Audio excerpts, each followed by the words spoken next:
With that said, let's come back to the conversation around private equity.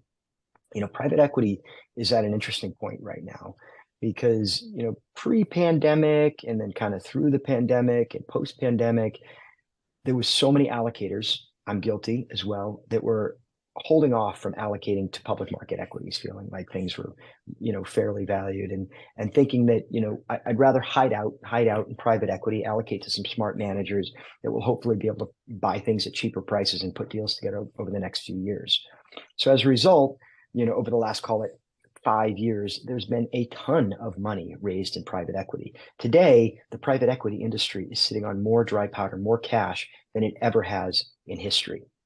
The challenge with that is that there are, many managers out there that are now coming into like 3 years, 3.5, 4 years into their investment cycle. And frankly, a lot of these managers have not called capital and have not put money to work for a couple of reasons. Number one, on the debt side, it's just much more expensive. And, apropos my discussion around real estate, where, you're not going to, today, you're not building to a 5 and borrowing at 3 or 4. Today, like, you're building probably to a 7 or 8 and you're financing at 8 to 10. So that you've got negative leverage. The same thing holds true on the private equity side.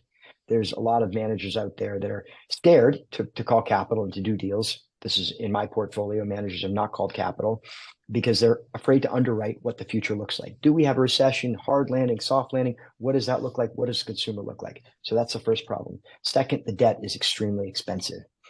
And so you've seen this basically dearth of, this huge pile of cash that has not been called, or available cash that has not been called. But you've also seen managers that are, call it 3.5, 4 years into their investment cycle. They have a couple options. They can call up their investors and give the money back, which, charging 2 and 20, they're unlikely to give the money back, as we all know with PE. Second, they could, now, depending on their brand equity, they could go to their investors and ask them for an extension of that investment period. They may or may not get it. I would venture to say that some of the smaller funds, they call up their investors are going to say, NFW, give me my money back or let me off the commitment. Maybe some of the larger managers have the ability to do that. The last option they have is to start to put the money to work. And, 2023 deal activity is up a bit from last year, not up a huge amount. But my guess is in 2024, especially if you see rates come down, I think managers are going to be in a rush to put money to work. The problem that creates is for people like me that have made a bunch of commitments the last 5 years. Everybody's going to be, all the PE managers are going to be seeing this fat pitch, and they're going to be calling all that capital at once. So people like me, large allocators, are reticent in the current environment to allocate to any new private equity.